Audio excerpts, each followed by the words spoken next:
Okay, I want to debate you on Renee Good. I watched the video a couple times, and it seems like very clear-cut murder. Okay. First, I want to walk through like what happened, like the timeline. So first, she reverses, and then she turns her wheel all the way to the right, and the cop is in front of, or the ICE agent is in front of the windshield, so he has pure vision of her turning it all the way to the right. She starts driving. The car is turning right. He takes time to put his foot down, shoot once through the windshield before jumping out, never falling. He never gets hit over. He gets hit a little bit, but he stays on his feet, and then shoots her twice more through the window. How can the second and third shot ever be justified? And why would he not just jump away initially? So as soon as they gave her lawful commands and she did not obey those lawful commands and started driving towards him, whether the steering wheel was turned all the way to the right or not, a lot of people would interpret that as a threat. Once she became a threat, law enforcement is trained to stop the threat with lethal force. They meet lethal force with lethal force. Now, again, I want to be extremely clear about this. When it comes to use of force and everything else like that, we don't go off 20/20 hindsight and Monday morning quarterbacking, because when you're there in the thick of a moment and you're not, and you're obviously it's a life or death situation, you're not going to sit there and quickly analyze like, oh, did she turn it far enough where it won't hit me? You just are trying to get out the way and defend yourself and stop the threat. Because once she drove at him, as soon as let me be clear about this, as soon as she started driving at him, all bets are off. She basically became a threat, and now now he is allowed to stop that threat in any way he sees fit at that time, and that's why he did that. Okay, so I think if you give a citizen with a gun and you put him in the exact same situation, 9 times out of 10 he's jumping out of the way. If you just put a citizen with a gun in that situation, 9 times out of 10 he's jumping out of the way. Why is you said a citizen? Yes. Okay. Why is the bar? Big difference here. He's law enforcement. The ICE he has is zero duty to de-escalate. retreat. Because in Minnesota, you're right. If that was a citizen, they do have a duty to retreat to some degree. Yeah, that's more arguable. But from his perspective, he's a law enforcement officer. They gave her lawful commands. She was committing a felony. He has no duty to retreat at all. Do you think it was very obvious to him at the time that her wheel was locked to the right because he had pure vision of it? That's irrelevant. Why is that relevant? Because here's the thing. Based off of him looking at her turning the wheel, yeah, he doesn't know how her wheel is. He doesn't know the functionality of the car. He doesn't know if her turning the wheel all the way to the right is going to be able to be enough clearance for her to not hit him. Like if someone pulls a knife just this much, right? And they're coming towards you while pulling a knife just this much. Okay. Are you going to sit there and wait and see, let me see if it's long enough to actually kill me? No, you're going to fucking dump him. He can jump out of the way. Like why is the bar so low? How unathletic is this guy that he can't fucking jump out of the way? Like he tried and he shot her. No, at the same he time. stopped, shot her. No, he shot her and jumped. He shot her and jumped. That might be from training, because they tell you they teach you, hey, take a stance, shoot, and then he moved out the way after he took his first shot. But dude, again, like if you're second, third shot. Why did he shoot through the window? He's safe. There's no way he can get hurt. He is to the side of her through the window. 2 shots. He doesn't, because he's to stop the threat. Once she stop what threat? She's a threat. That moving car. To who? To him and others. He's on. They're all to him agents and others. Other agents were there on the side. Other people were there as well. No one was sure right. Once you show yourself to be a threat to law enforcement, where you're using a deadly weapon to them, it is reasonable. It is reasonable to assume that they will use that deadly weapon on others as well. If the bar is so low that we can't think the ICE agent should know that she's trying to flee, very obviously, then why are these guys our agents? Like, this guy's worse than how any citizen would conduct himself. Well, here's the thing. You don't get to break the law and commit a felony and then say, give me the benefit of the doubt. Like, a reasonable person would say, hey, we told you to get out the car. You disobeyed. You backed up the car. He pulls out his gun. Gun is facing you. You drive towards him. And then her wife also said, just drive, go. So a reasonable person is going to be like, okay, I'm going to shoot this person because they're coming at me with a car. A reasonable person would jump out of the way of a moving car. They wouldn't shoot and jump. Dude, your logic is basically this. Someone pulls out a knife just this much. Wait until it's all the way out and you know it's big enough to actually kill you. Yeah, they pull out a knife then you shoot them. Away. No, dude, that's not common sense, reasonable force. You're not going to sit there and try to find out. If deadly force is presented towards you, whether it's imminent, and a reasonable person will believe it's imminent, you can shoot. That's how it goes. That's the law. All right. If you want to argue morality and stuff like that, that's different. But I'm saying from a legal standpoint, he's 1,000% justified. And if he does get charged somehow, it's probably going to get thrown out because of the supremacy clause. Or if it doesn't, for some odd reason, he goes to trial, he's going to win all day. All right. One more question. Yeah. Do you ever feel kind of like a bitch, like holding water for people who hate you? Like, you dress up like a KKK person as though like they don't lynch people for looking just like you. Like, how do you reconcile that? I'm actually a grand wizard for the KKK. Okay. Do you ever kind of feel like a cuck? Like, hey, like I'm supporting guys that fucking hate my guts, or no? Yeah, I'm actually a clan member. Actually, lots of clan members watching my show.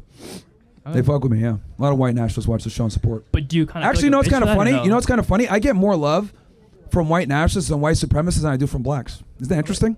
Yeah. Does that make you feel like a bitch? Okay. Now you're just trying to name call whatever because you got embarrassed in the debate. Okay. We have more hecklers than a thing. Hey, if you disagree, you could come debate, man. You could come debate. It's just the one person. It's the one person. It's Chucky again? Okay. Yeah. So no, but yeah, dude. So yeah, that was your comeback. Is no, I'm just okay. Fine. How do you reconcile that these guys hate you and you support them? Like they hate people who look like you just because their skin color. Actually, here's the thing. They don't hate me. Because my thing is I go up. This is what I've realized, right? If you're a competent individual, right, and you have good moral character, you have integrity, you do right by people, a lot of the times some of the most racist people will be like, you know what, I fuck with you, I like you, and they look at you as an individual. Now, okay, so if you're like in like the Jim Crow era, would you like go up to KK members and be like, hey, I'm a really nice guy, please don't kill me, like I don't understand. How is that not a cuck position to have? Like, it's not about being a cuck position. It's about when you tell the truth, people tend to respect it. And I just tell the truth. Like I'm not saying things just because I want approval from certain groups of people. It just so happens that the things I talk about are so taboo that certain groups of people tend to be like, you know what? I wish I could say that, but I can't. Do you think the KKK is a good organization? Here's the thing. I think every single group of people should be able to practice racial nationalism. Like, for example, do you think the lynchings conducted by the KKK members was okay? Let me go through this. I think every group of people should be able to love themselves. Why is it that people can say Black Power? Why is it that Latinos can say Viva la raza? Why is it that Muslims and Arabs can say I love that? Hold on, because here now you know. Here's the difference. Every group of people can practice loving their group of people and their culture, except for white people. White men, for some odd reason, cannot say white power without being labeled a white supremacist, a white nationalist, and losing every single opportunity because, though. But if a black person says Black Power, we're Black Panthers, matter of fact, right now in Minneapolis, before I came over here, got a bunch of Black Panthers with fucking guns saying, we here for the people. What if it was a bunch of white nationalists doing that? They'd get arrested. They'd be targeted by the FBI. So my thing is I just call out the wild discrepancy where every group of people can love their race and talk about their race, except for white people. Isn't that kind of weird? That's fine. I don't care about that. Do you think it's okay? Do you think it's okay? This proven wrong. Sure, go ahead. Say white power. Do you think that it's okay for the KKK to lynch This guy's probably people? Jewish. Okay. Do you think it's okay for the KKK to lynch people? They don't do that anymore. Okay. Do you think it was okay that they did that in the past? What was that? Do you think it's okay that they did that in the past? Well, here's the thing. Here's the thing. Come on. Just answer the question. It's a yes or no question, bro. If they committed a crime, then yeah, lynch them. It was Like Leo Frank, for example. So Leo Frank, they lynched him. So when the guy whistled because he raped a fucking kid from a white girl and he gets fucking lynched for that, do you think that was okay? If the facts and circumstances are he raped. Seriously, are you such a? Why can't you answer the question? Yes or no, bro? Do you think it's okay if the guy got lynched for whistling at a fucking white girl? For whistling at a white girl? Yes, that's what he got lynched for. Whistling, no, that's kind of crazy. Okay, so why are you dressing up as a KK member? It's funny. Okay, that's fine. It's funny, like I mean, like it triggers like pussies like you, like you know what I mean. Like you're just so mad. If it's like it's my middle finger to the establishment. Like here's the thing, you gotta understand. Empowers you, go for it. That's fine. Yeah. So here's the thing, it's a middle finger to the establishment, politically correct pussies that get mad and offended by everything. And my thing is, I have a bunch of funny ass things. I got like a Jewish hat that I wear. I got an Arab hat that I wear. I wear a bunch of like a sombrero. I got a fucking Chinese hat. You don't support the KKK. But the thing is that like you know people get the most offended when you whenever you have like a take that like supports white people or whatever. It's like white people can't like love themselves. Like they can't. White people cannot say white power without getting like labeled some pejorative racial term, and it's ridiculous. And I'm one of the few people that calls it out. I think if blacks want to be able to say Black Power and love their group of people and say keep it black, fine. I think white people should be able to do the same. I don't have to agree with it or like it. I'm actually for interracial marriage, but I respect someone that says I don't want interracial marriages and I want to keep my kids white, and I don't think they should be penalized for that. Okay, I mean that's fine. I'm just asking about the KKK, which I don't think is like it's very different than that. All right, thank you for your time. Hi. Yo. I was chill. I don't want to waste everyone's time. Can I like set a timer? Like, what's the acceptable amount of time for you? Like 8 minutes, 7 minutes? Like 3 minutes. 2 minutes. Time. 2 minutes? 2 minutes. Yeah. I mean, just ask what's your question or your topic? Or I won't do the topic. Like, I personally believe open borders are good. Like, there should be less border security. Okay, so you're more pro mass immigration. Correct. Yes. Okay. Okay. Go ahead. So it's like 3 minutes chill with you. 4 Just minutes. try to summarize your top points if you can. Okay, just like very quickly, I think first is I think if you were a Nazi, you would want open borders because during World War II, the Nazis lost World War II. They don't have enough manpower. The Soviets, they recruited all types of people. Doesn't matter what color they are. So they just destroyed the Nazis. I think that there's a massive national security issue with China attacking the United States, and that we need more people working here. We need immigrants. We need useful, productive people. And if we close the border and just keep ourselves in an echo chamber, we're just going to die out. And like countries who will take in the immigrants just dominate us. I think immigrants are better in terms of economic productivity. I think they're better people. And yeah, I'll stop there for now. But yeah. All of them, or just some of them? I believe majority. Obviously, there's some bad migrants, but I think majority, like pros outweigh the cons. Well, this is like a multi-pronged issue because I see what you're saying because you're arguing from the perspective of, well, we need more people, and I think what we really, if we're going to go from that angle, we need people having kids. The birth rates are low, right? You can't force people to have kids, though. It's a choice for them. Yeah. No, I know. But what I'm trying to say is like that comes from another problem, which is why I'm so critical of feminism. Like birth rates are low. Well, let's talk about migration, though. But it's important because that plays into it. Like the reason why we bring immigrants in a lot of the times is because the birth rates are low, right? We see this happening in Japan right now. They've had falling birth rates for a very long time, but they just started allowing Nigerians to come in and foreigners to replace the population. And the problem is that when you bring too many immigrants in, they bring their culture. They don't want to assimilate. They don't want to learn the language. They bring some of their weird customs there. And what ends up happening is a lot of these people simply don't assimilate. Now, with that said, there are immigrants that come here and contribute and assimilate, but a lot of them don't. And that's the problem. And what ends up happening when you do this is a lot of these people don't have nationalistic tendencies. I'll give you an example. Like in protests of the ICE riots, right? We had a bunch of people in California and LA protesting with Mexican flags. That's crazy to me. I'm like, wait, hold on. So you're mad about getting deported to Mexico, but you're walking in the United States with the Mexican flag. If it's so great, go back. Why are you mad about deportation? But that's the problem when you bring in a lot of people in that are foreigners. They don't have a respect and an appreciation for the United States, and they're not nationalists. I think we need to bring back nationalism where you carry one passport, you care about one country, and you put your nation first, and we've lost that. Okay. I want to go to your point. So I remember you were debating a Jewish person, like we were calling out bad Jewish behavior. So I want to talk about your point. You've said that there are bad migrants. Obviously, I agree with the premise that there are bad migrants. But would you say the majority of migrants are bad?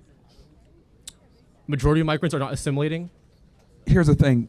There's other things that come into it as well. It's not just assimilation, productivity. Are they following the laws? Are they contributing? Like there's a multitude of different things that would play into it. And then keep in mind that a lot of them are breaking the law. Are we talking about migrants that come in illegally? I understand. Yes, including I think the majority of migrants are they come in illegally or legally. Or majority of them are good. They produce more for the country than bad things for the country. These are statistics. Like I can tell you the studies, the facts. But I'm out of time. But it's up to you if you want to keep. Are you talking about illegal aliens? Including all immigrants, so that would include illegal ones. Yeah, well, I would want to go off of because we would need to cut out the illegal ones because they came here illegally. So that's you can't come here illegally. But if we made them legal, wouldn't that solve the issue? Like make all migrants legal. No, because then you're rewarding them. You're rewarding them for being here for breaking the law. We make all migration legal, so there's no illegal immigrants anymore. So we're rewarding everyone equally. No, we can't. If you don't have that's the problem, dude. If you don't have a border, you don't have a nation. The U.S. did not have border security for the first 2 centuries. And that's a big problem. So you think the U.S. from 1700, 1900 was doing horribly? You think the U.S. was a times have changed. Power? Times have changed significantly. Like now, we're an established country. We have certain things in place. We have a solid infrastructure that's created. Mass immigration at this point isn't really needed. I think we need to focus on what we got going on over here. I mean, it's just you lose a lot of identity when you bring in mass immigration. Sure. It creates issues. Inherent issues. I agree that there are some migrants who are bad, but I'm still not sure why you think the majority of migrants are bad. The U.S. did not have fences on the U.S.-Mexico border until 1990, yet you would agree in 1970 the U.S. is doing amazing. So how are you're telling people, oh my gosh, migrants are going to destroy the country, they're going to take your jobs, they're going to ruin the world. But the U.S. is doing great. I'm not saying that. I'm saying that we can't just let everybody in. Okay, we simply can't just let everybody in. And then also the other thing, why open borders are bad is because drugs come in, people come in, terrorists come in. It's a national security problem. Real quick, I think the terrorists are going to come in whether or not we have open borders or not because they're terrorists. Second, more importantly, should we make it easier for them? It doesn't matter. It doesn't matter. No, Yeah. Wait. Yes. Because open borders just makes it easier for them. Like, you know what I mean? It's no, it's not. It doesn't make it easier. The holding out open borders doesn't make it easier for them. Whether or not we put in border security or not, they're going to get in no matter what. Like, you don't think cartels like dumb enough, like smart enough to get let their me make past sure I border understand your security? worldview so I can properly engage with it. Yeah. So are you saying that like everyone just can come in? I believe the bad people can get in no matter what. Yes. I believe bad people can get in no matter what, but the good people can't get in. So you might as well just let everybody in. against any type of immigration screening. Like you just Very you're here minimal, with a like passport. very minimal amount. Like yes, I do. Like no. I'm saying like you're saying for like in your worldview, customs would be there at the border and they just let anybody in with a valid passport from any country. I would say on the U.S.-Mexico border, I'm not going to debate out those countries. Specifically, the U.S.-Mexico border, almost no border security. Like barely just fences. Yeah, that's crazy, That's it. dude. See, this is the problem. Like, have you ever been to Southwest border? Oh yeah, I live in Texas. I'm from Brownsville. And you're for open borders? Yes, sir. I'm from Texas. I was born in Texas for 10 years. I lived in Texas for 17 years. And you're from the Valley? Yes. No. Yes. The border. Yeah. I Like lived the in El Valley, Paso, I lived in Brownsville San is that. Angelo, Yeah. I live in Brownsville. Because I spent a lot of time in Laredo. I know exactly where Brownsville is. Yeah, I've been there too. Yeah. I lived all across Texas. Yeah, dude, it's shocking to me that you live on the Southwest border and you think we should have open borders. Like, do you not see like a majority of the drugs in the United States come in through the Southwest I border? think the cartel. There's an enormous amount of violence on the border. You know? Yes, I've seen that. I think those bad people would have gone in whether or not we had border security or not. The cartel would have gone in no matter what. I think what's really important is that I had friends in school who need their family, who are good people to come in. The government is not letting them come in. So if we just let everybody in, that would solve the unfairness aspect you discussed, and it wouldn't destroy the country because we had no border security for so long, and our country was doing amazing. And now, like more than ever, we don't have enough people to fight China or national security threats or like people to produce things. Our economy is going to the shitter because there's no people here to do shit. All right. No, man, that's not that's crazy, man. Like we just don't have the resources to accommodate everybody and bring everybody in. We just can't do that. And the other thing too, like let's look at the Southwest border. If for anyone that's ever been down there, I encourage you guys to go to Southwest border, right? I've been there, like, sir, yes. Okay, I get it that you're from there, but for everybody in here that's probably not from there, you feel like you're in Mexico. People don't speak English. The streets are all fucked up and dirty. It's like you do not feel like you're in the United States. And this is what I mean when I say when you allow mass immigration, you lose the identity of the country. Now imagine we just open up the borders.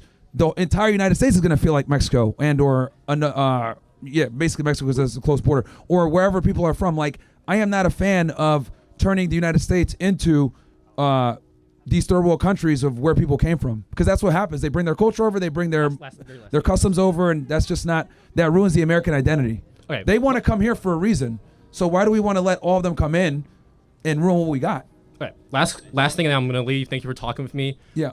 You said that if the migrants come in and turn America into a third world country, the last thing I want to let everyone in this audience know is if that is true, why didn't the United States become Mexico for the 3 decades we had open borders? That's all.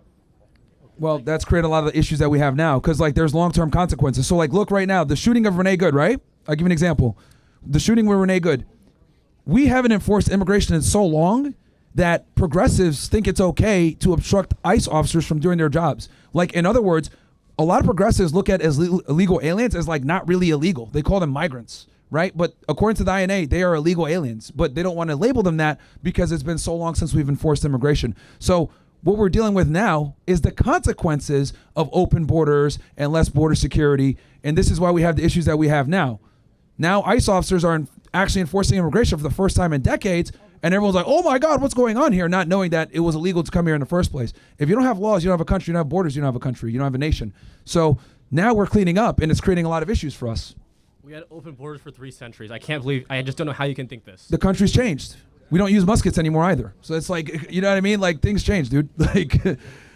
Back for more. Hello, yes, I'm back. Oh, Sorry, God. I'll keep this one quick. So you started out as like a sort of male, like life advice figure, yes? Fitness Yeah. coach. Yep. Helping. talking- I still do that. Yeah, a lot of I talking still about do that. relationships, helping people get girls, all that type I of cover stuff. everything. Yeah. Okay. Well, I wanted to ask because I have a few friends back home who do like you. I know them, but I've noticed that all of them have no bitches. So I wanted to ask you. No. I have a girlfriend. It's a loving relationship. It's good, but they don't. So I want to ask. What's up with it? That person who's been shouting out that apparently has 3 partners. Oh, that's crazy. They hate you more than anyone. So I want to ask, what's the correlation there? I guess that's my question. I teach guys how to navigate dating and understand women. Guys are going to be in different parts of their journey. Some guys might be just figuring this stuff out. Some guys might be in the middle of it. Some guys might be in, a few years. But everyone learns at different paces, and everyone is at a different point. Because I tell guys a lot of the times in their earlier years not to focus on women. I actually tell them, build up your status, build up your money, and then get into a position where now you're a desirable person, a desirable man for a woman. Because what ends up happening is if you chase women too early on and you don't have your stuff together, she's going to be more amenable to disrespecting you, looking at you as an equal, and these are things that are inherently unattractive to women, despite what they might tell you. Women are not attracted to men that are equal. They're attracted to men that are superior. It is biology. So I tell guys, become that superior individual, then re-enter the dating marketplace from that position of advantage, and then you're going to be way better off. Interesting. Okay, well, all right. I have one more question, and then I'll leave. You've said a lot of mean things about several groups of people, several ethnicities and stuff. I want to give you the opportunity. Which ones? Jewish people, Indian people, a lot of people. I want to give you an opportunity we'll just go down the list. Say one nice thing about each group of people. I was recommended this by a friend. Okay, starting with Jewish people. One nice thing about Jewish people. I can think of some things. Can you think of some things? You go, then I'll go. They're good lawyers, and they're good with money. I was gonna say they make great bagels. Okay. Yeah. Next thing. Next thing. What about immigrants? Which ones from which group? Make a pick. All right, Mexicans make great tacos. They're hardworking. It's either they're a drug trafficker or they work really hard in landscaping. It's one of the two. Asians are good at math. They tend to be smart, well, except for the last Asian guy that just spoke. Mr. Open Border guy. Let's see, what else? Women are good at making sandwiches, or they should be. Indians, I guess, are good engineers, maybe, sometimes. I have a quick question on the I think I make better sandwiches than any girlfriend that I've been with. I make them for myself mostly. Is that a problem? Is there an issue with that? Yeah, I don't know why you're making your own sandwiches. Like you had, don't you have a woman? I get myself some salami. I get myself some cheese. I get myself some mustard. Your girl should be doing that. That's her job. I mean, we're long distance, so she can't really do that. Well, but, that sucks. Yeah, it happens sometimes. Okay. Let's see here. I guess blacks can dance. Okay, we had long enough. Are you done now? So you want me to say nothing nice about him. I was trying. Okay, no. And then one mean thing. I gave you the opportunity earlier. You didn't take it. I want to give you one more chance. A lot of white guys are stinky. You said a lot of Indian people are stinky. I said some aren't. You said we about went white back dudes? and forth. Sure. White dudes don't control their women enough. The white dudes They're are cucks. no, say that they're stinky. I want you to say, because some of them are. I bet there's white dudes in this audience who are stinking it up right now. And I'd like you. Do you want a stinky dude? Like, what's going on here? White dudes. White dude. That's not their stereotype. No, can you say My biggest issue with white dudes is you guys don't control your women. White dudes are stinky. White women are the leaders of progressivism, and they are the ones that are pushing all the issues. And if white dudes told them to get in the kitchen, we'd be better off. That's not what you're dodging the I'm not going to say that. Next person. Why are you saying it? Why are you saying it? Next person. The woke right. Okay. You mean the woke Reich?